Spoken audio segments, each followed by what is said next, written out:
What happens when one of Hollywood's most unpredictable actors sits down with one of daytime television's most opinionated hosts and everything goes completely off the rails? You're about to witness one of the most explosive confrontations ever caught on live television. A moment so intense it ended with Joy Behar walking off her own show and never coming back. This isn't just another celebrity interview gone wrong. This is the day Charlie Sheen completely dismantled Joy Behar's credibility in front of millions of viewers, exposing her hypocrisy and leaving her so humiliated. She had no choice but to quit on the spot. Make sure to subscribe and let me know in the comments what you think really pushed Joy over the edge. Because what you're about to see will leave you questioning everything you thought you knew about The View. It started like any other Tuesday morning at the View Studios in New York. The producers had booked Charlie Sheen for what they expected to be a standard promotional interview for his latest project. Joy Behar, known for her sharp tongue and willingness to challenge guests, was particularly excited about this booking. She had been preparing pointed questions about his past controversies, his public statements, and what she saw as his problematic behavior in Hollywood. What the producers didn't anticipate was that Charlie Sheen had done his homework, too. He knew exactly who Joy Behar was, her history of controversial statements, and her pattern of grandstanding during interviews. He came prepared for battle, and Joy had no idea what was coming. As the cameras rolled and the show went live, Joy began with what seemed like a friendly introduction. "We're here with Charlie Sheen. And Charlie, I have to say, you've certainly had quite the journey in Hollywood. Some might say a rocky one." Charlie smiled that famous grin of his and leaned back in his chair. "Well, Joy, I could say the same about your journey in television. Some might say hypocritical." The other hosts immediately sensed the tension.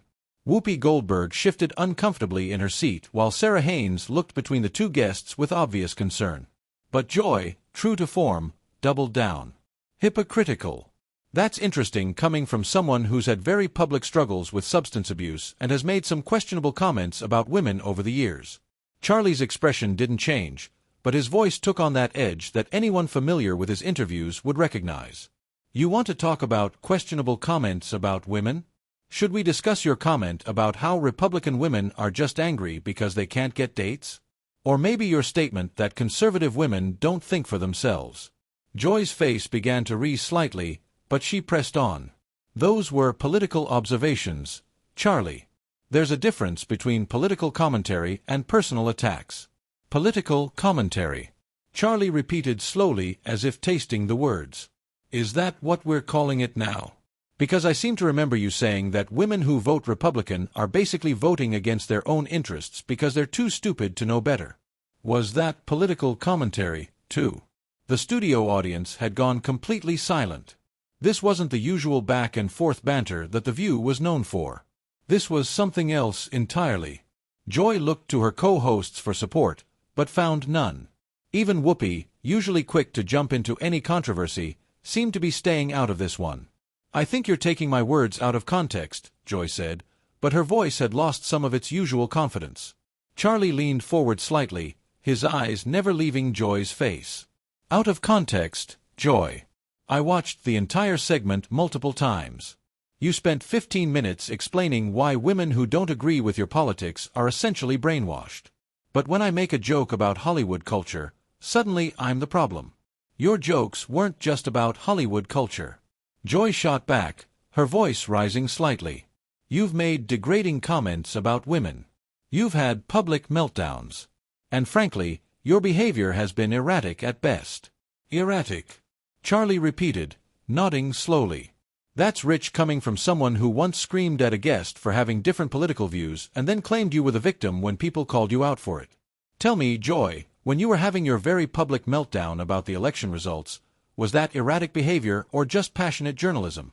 The cameras captured every moment of Joy's face as it cycled through emotions, anger, embarrassment, frustration.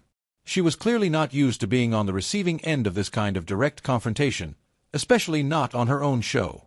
"I've never had a public meltdown," Joy insisted, but her voice was shaking now. Charlie pulled out his phone and for a moment, Joy looked hopeful that he was going to back down. Instead, he began reading from what was clearly a prepared list. "November 15th, you threw papers at your co-host during a commercial break because she disagreed with you about climate policy. December 3rd, You walked off set during a live show because a guest corrected your facts about healthcare statistics. January 22nd.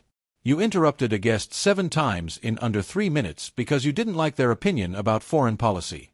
Should I continue? The silence in the studio was deafening.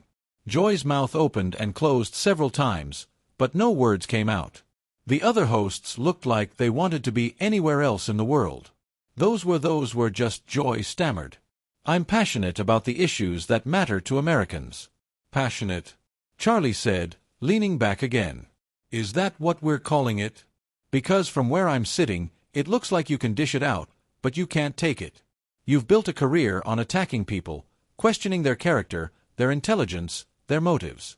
But the minute someone does the same thing to you, suddenly you're the victim. Joy's face was now noticeably flushed and her hands were clenched on the desk in front of her. This is completely inappropriate. This is supposed to be an interview about your work. Oh, now you want to talk about my work? Charlie asked, raising an eyebrow. Because 5 minutes ago you wanted to talk about my personal life, my struggles, my past mistakes, but when the spotlight turns on you, suddenly we need to change the subject. The tension in the room was so thick you could cut it with a knife. Joy looked desperately to the producers off camera, but they seemed just as stunned as everyone else. This wasn't going according to anyone's script. I think we should move on, Whoopi finally interjected, trying to save the situation. But Charlie wasn't done. No, I think this is important. Joy has spent years telling Americans what to think, who to support, how to live their lives. She's positioned herself as some kind of moral authority. But what's her qualification for that exactly? What has she done besides criticize other people? Joy's eyes flashed with anger at Charlie's question about her qualifications. She straightened in her chair, clearly deciding to go on the offensive rather than continue playing defense. My qualifications? I've been in this business for decades.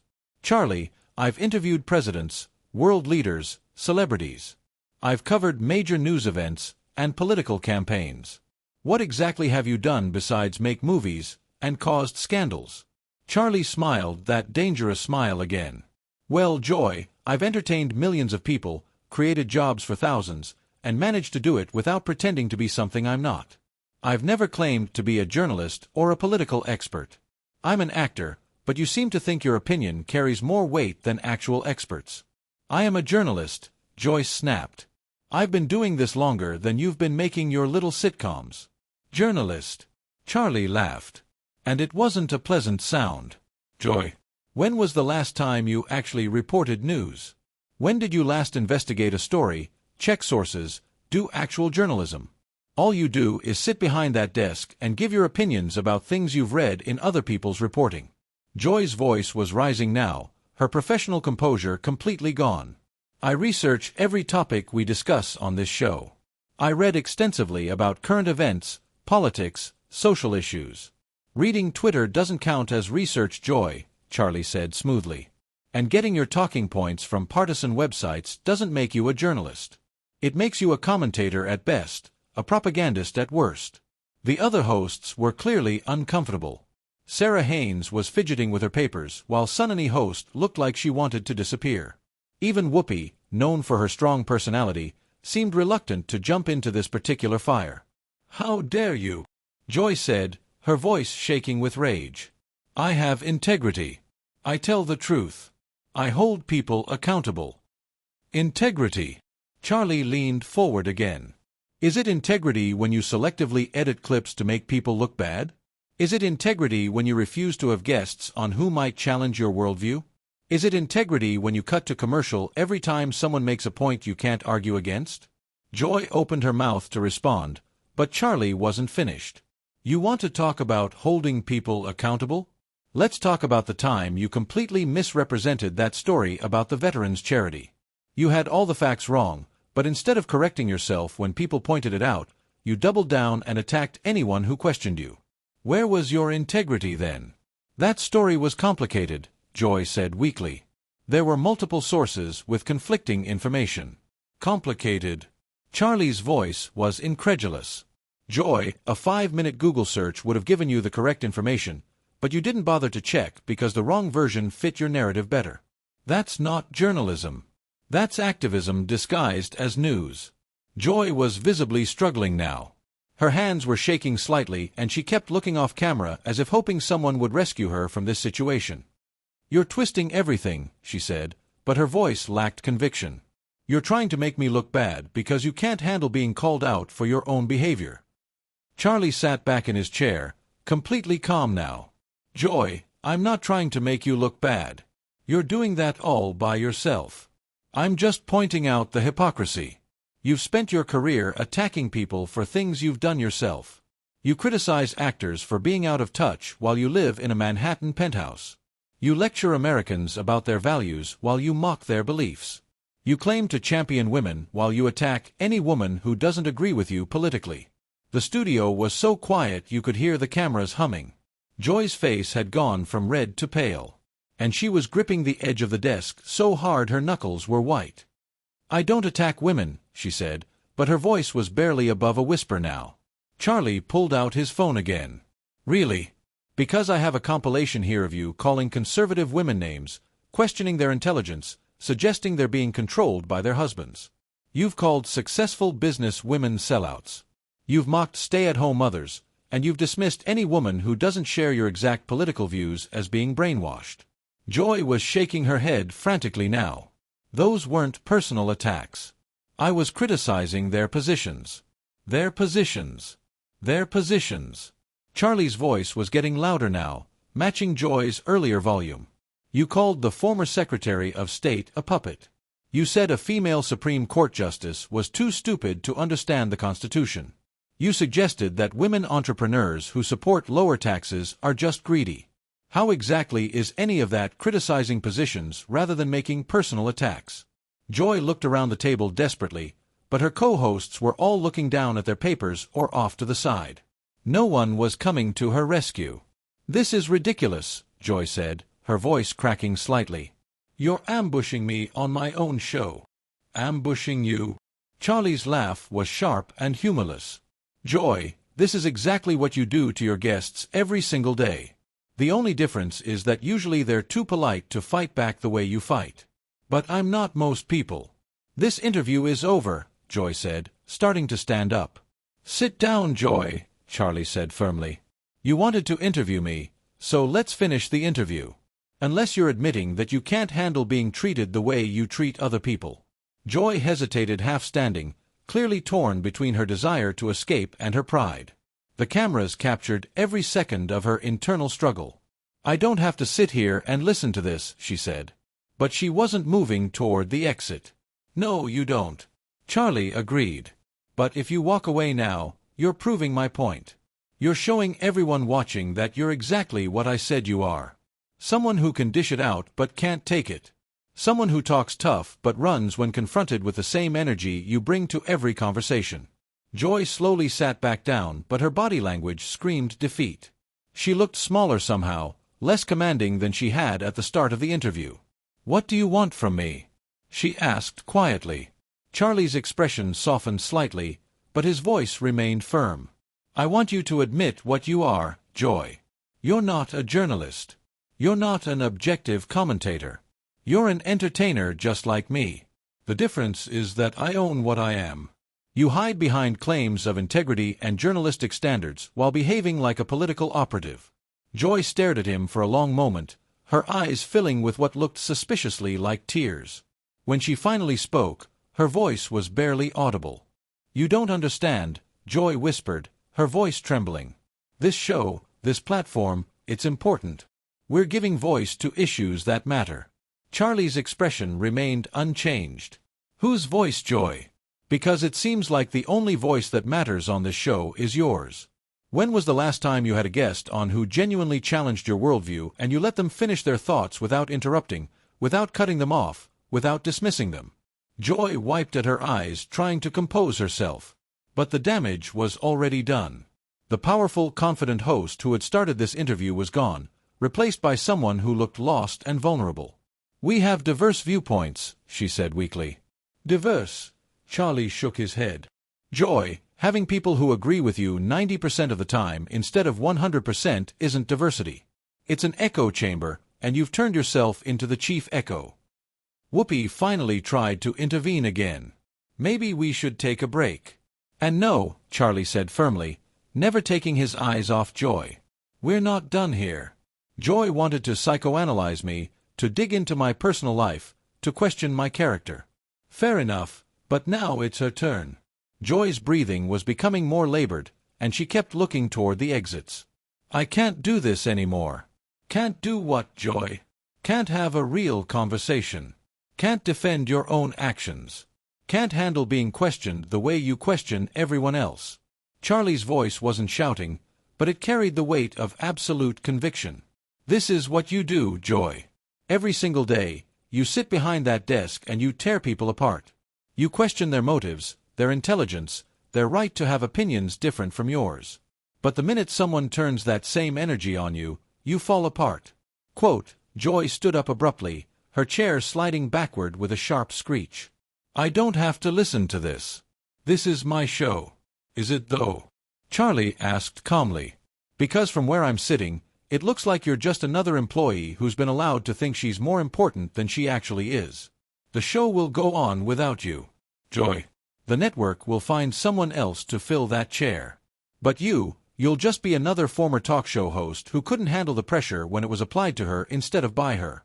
Joy's face was streaming with tears now, her makeup running, her professional facade completely shattered. You're a horrible person, she managed to choke out. Maybe I am, Charlie agreed. But at least I'm honest about who I am. I don't pretend to be a moral authority while behaving like a bully. I don't claim to care about women while attacking any woman who disagrees with me. I don't lecture people about tolerance while being completely intolerant of different viewpoints. Joy was backing toward the exit now, but Charlie's voice followed her. You know what the difference between us is? Joy. When I mess up, when I say something stupid or do something wrong, I own it. I don't hide behind claims of being misunderstood or taken out of context.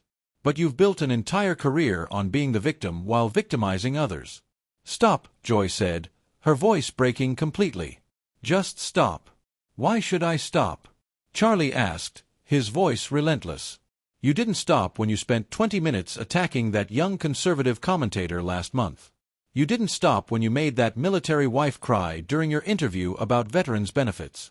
You didn't stop when you deliberately mischaracterized what that small business owner said about healthcare costs. Why should I give you the courtesy you've never given anyone else? Axid Grom. Joy was at the edge of the set now, torn between her instinct to flee and her desperate need to have the last word. I help people, she said desperately. I inform people about important issues. Charlie stood up slowly, his full presence filling the space. You don't help people, Joy. You divide them. You take complex issues and reduce them to sound bites that support your predetermined conclusions.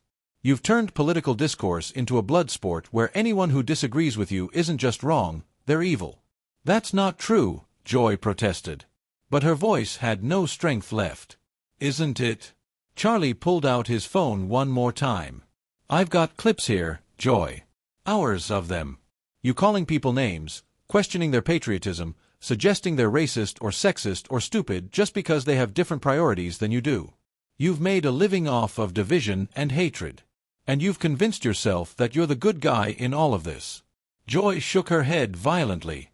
I fight for what's right. I stand up to injustice. Quote, No, Charlie said quietly. And somehow his quiet voice was more devastating than any shout. You perform outrage for ratings. You turn real issues into entertainment. You've taken the legitimate concerns of real people and turned them into talking points for your show. You don't care about solving problems. Joy, you care about being seen as the person who cares about solving problems. The silence stretched for what felt like an eternity. Joy stood frozen at the edge of the set, tears streaming down her face, her chest heaving with suppressed sobs. The other hosts sat motionless, afraid to move or speak. The cameras kept rolling, capturing every second of Joy's complete breakdown. I quit, Joy finally whispered. What? Whoopi said the first words she'd spoken in several minutes. I quit, Joy said louder, her voice gaining strength from desperation. I can't do this anymore. I won't sit here and be attacked like this. This isn't journalism. This isn't entertainment. This is cruelty. Charlie sat back down calmly. And there it is. When faced with the same treatment she gives everyone else, Joy Behar calls it cruelty. When she does it to other people, it's holding them accountable. When someone does it to her, it's an attack. Joy was backing toward the exit again, shaking her head frantically. You're all witnessing this. You're all seeing what he's doing to me, what I'm doing to you. Charlie's voice was incredulous. Joy, I'm using your own words, your own actions, your own history against you. If that feels like an attack, maybe you should think about what that says about your own behavior. I'm done, Joy said, reaching the exit. I'm done with this show. I'm done with this network. I'm done with all of it. You want to destroy people? Fine. Do it without me. And with that, Joy Behar walked off the set of The View for the final time, leaving behind a stunned studio, a bewildered audience, and Charlie Sheen sitting calmly in his chair as if nothing had happened. Charlie looked directly into the camera. And that, ladies and gentlemen, is what happens when someone who's made a career out of dishing it out finally gets a taste of their own medicine. The show cut to commercial, but the damage was done. Joy Behar had been completely exposed, humiliated on her own show, and driven to quit by someone who simply treated her the way she had been treating others for years. What did you think of Charlie Sheen's systematic dismantling of Joy Behar's credibility? Was he too harsh? Or was this exactly what she deserved after years of attacking her guests? Let me know in the comments below what you think was the most devastating moment in this entire confrontation. And don't forget to subscribe for more shocking celebrity showdowns that you won't see anywhere.